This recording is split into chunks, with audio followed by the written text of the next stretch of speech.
गइल ना, मटेरियल मिल गइल बा।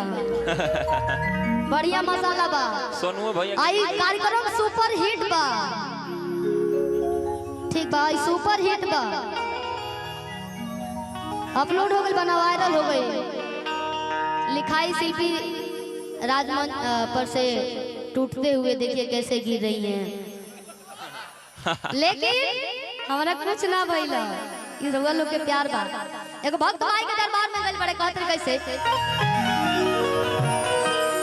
कि या कुंदन तो तू सारा हार धोला,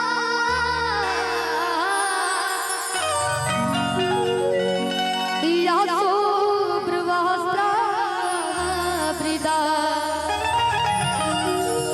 कि या बिरंग मंडित करा,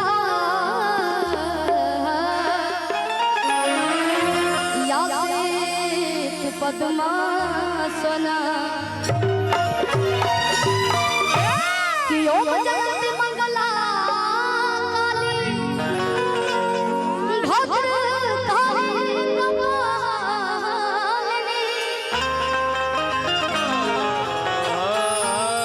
हो दुर्गा क्षमा देवधात्री, स्वाहा स्वधा नमस्तुते।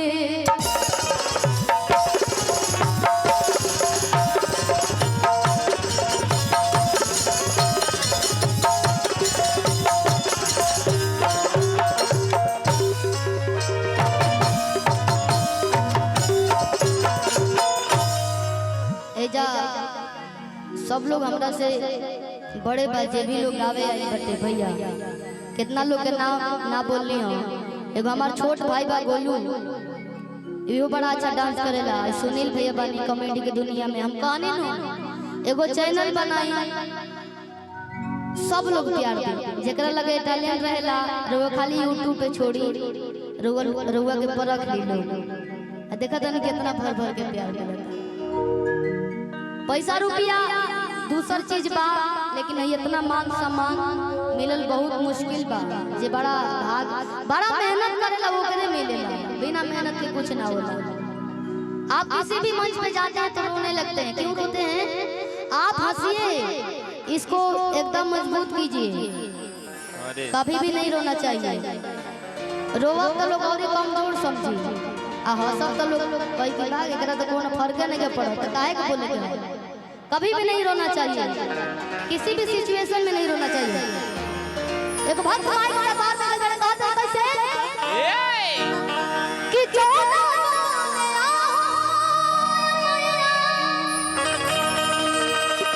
आज से क्यों ना डोले रे, जिया जिया कि ताहिर बनवाना, कि मैया मोरे अदली हली बसड़वा, कि ताहिर बनवा। रउआ ना रहती तो इतना सुंदर हम थोड़े गाइला। कितना बढ़िया माइक बना दी भैया, कि जो ना बोले हो मैया, अरे जो ना बोले हो मैया, सिर क्यों ना डोले रे, ताहिर बनवा, कि मैया मोरे ली होली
तने को जयकारा लगी का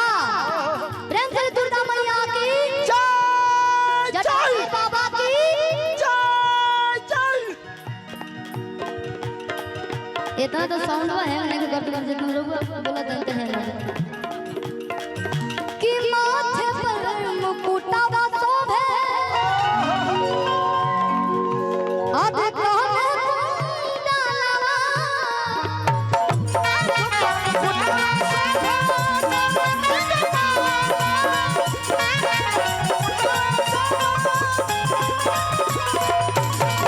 आधे तेरिया धनुषिया शोभे ताला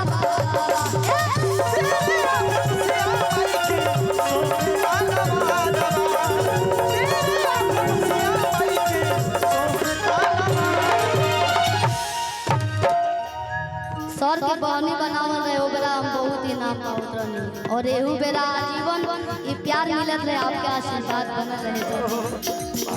और ऐसन कलाकार हर एगो गायिका के मिले आपके जैसन जे अच्छा गाना गावे अच्छा राह दिखावे हई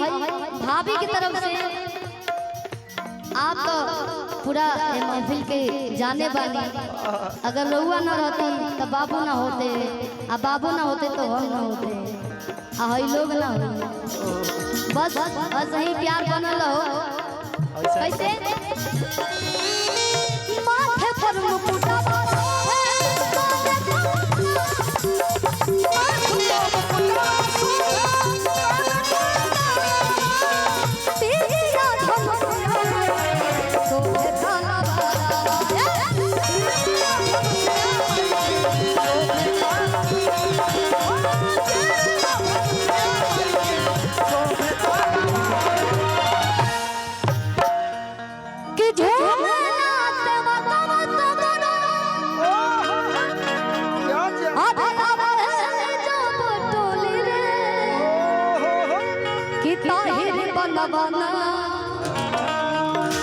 लगभग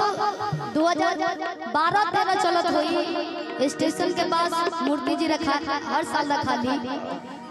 तो बेरा राकेश तिवारी भैया आइल वो बेरा हम गावे में रहनी स्कूल में गावत हो तो हमरो मन करत रहे कि हम बड़ कलाकार रहती तो गलती न गावे लेकिन आज वो दिन वो मेहनत सवारत हो गई आप लोग यही भाट रानी में हमरा के बोलेंगे पूरा दुनिया गा के का करी जब अपना घर में गा के ना सुने अपना घर के लोग खुश ना हो सब बेकार बा आज हमार मेहनत सफल होता और बहुत सारा काम बारी सब बहुत ज्यादा आने के व्यस्तता रहेला अबे मुर्गी काल के रात मेरा के सुतल बन जा रात सब बाई रोड आइल बन जागते हम दिन भर ना दिन में लोग से मिलन जुलत होत रहेला और आप सबके एनर्जी कम ना होला चाहे खाई जा चाहे ना खाई जा 12-12 घंटा 14-14 घंटा हमने खड़ा करा दिए थे तने हनियो लोग एनर्जी चेक कर ले हां वो बा एनर्जी जयकारा नापे के नहीं थे एकले जयकारा जयकारा लागी का लगाहे के पड़ी हां बहुत सच्चा दरबार की हम पूरा दुनिया हिले ले बने बोलो है तनी के लोग के नहीं ये पूछत रहनी हम अकेले बानी लेकिन वो लोग इतना बानी तो हर एक इंसान के स्ट्रांग हो गई सब लोग अपनी जाने भर में तेज बोले तबे होई प्रेम से सच्चा दरबार की आ हाय टोली खाली बोला तनी देखा तने बोला तक ना प्रेम बोले दुर्गा मैया की 20 पड़त ना काजी बुझाई आंटी जी के आई तरफ से आई पैसा ना आई प्यार आशीर्वाद जीवन आशीर्वाद और रिश्ता से बढ़ के पैसा ना होला हमरा हर एक लोग के दिल में रहे के बाद पैसा आई कल चल जाई एगो चाहे आदमी घर बनवा ली चाहे जमीन खरीद ली चाहे दुख बेरा में लगवा ली खत्म हो जाए पैसा लेकिन जो दिल में सम्मान प्यार रही कबो खत्म ना होई कैसे कि झूमेला से मगवा तो करो अरे रे जो पटोली रे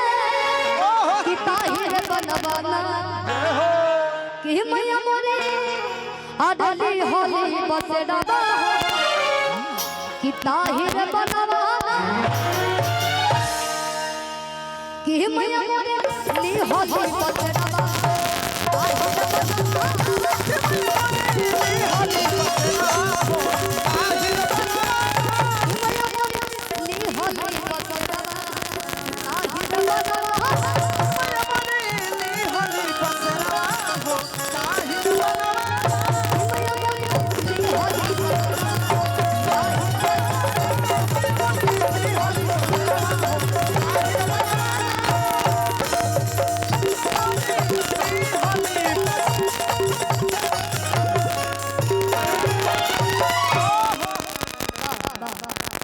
और कहीं ज्यादा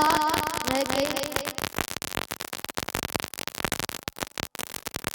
हमेशा एनर्जी रह गई तबे लोग सुने लोग कहीं